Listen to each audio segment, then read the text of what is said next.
জাতীয় প্রেস ক্লাবের সামনে মানববন্ধন করছে বাইরা সিন্ডিকেট বিরোধী ঐক্যফ্রন্ট।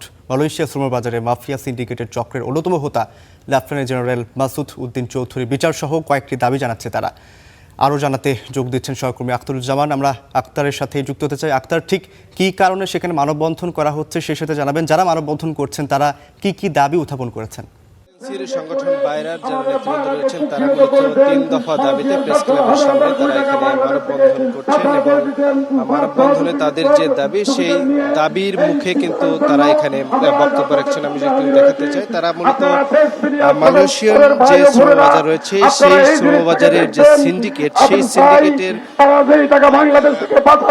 ভেঙে দেওয়ার জন্য তারা দাবি করছেন এবং তারা যেটি বলছেন যে বেশ কয়েকদিন আগে আপনারা জানেন যে মানব পাচার আইনে একজনকে গ্রেফতার করা হয়েছে, জেনারেল মাসুদ। সে সহ এই যে সিন্ডিকেট, এই সিন্ডিকেটে আরো অনেকে ছিল, তাদের বিচারের দাবিতে এখানে দাঁড়িয়েছেন তারা। বেশ কিছু নাম এখানে বেনজির আহমেদ, শ্রমিকের অধিকার নিয়ে কাজ করেন আমাদের মাঝে উপস্থিত আছেন জনাব মোহাম্মদ বিদেশে পাঠানোর ক্ষেত্রে তারা নির্দিষ্ট কিছু ব্যক্তি এবং গোষ্ঠীর কাছে আমি বক্তব্য প্রদানের জন্য অনুরোধ জানাচ্ছি।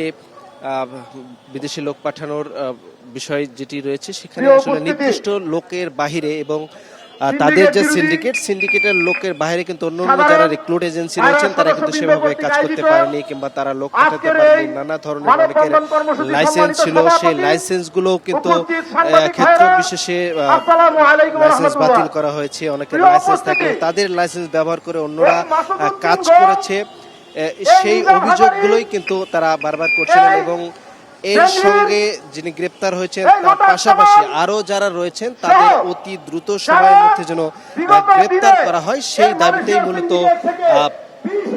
এই মানববন্ধনটি হচ্ছে। এবং মানববন্ধনে নেতৃবৃন্দরা বক্তব্য রাখছেন এবং তারা তাদের দাবি না আদায় হওয়া পর্যন্ত তারা তাদের এই আন্দোলন চালাবে, এমনটি কিন্তু তারা বলছিল। তো বাইরের যে মানববন্ধন, সেই মানববন্ধন থেকে আমার কাছে এই ছিল সর্বশেষ।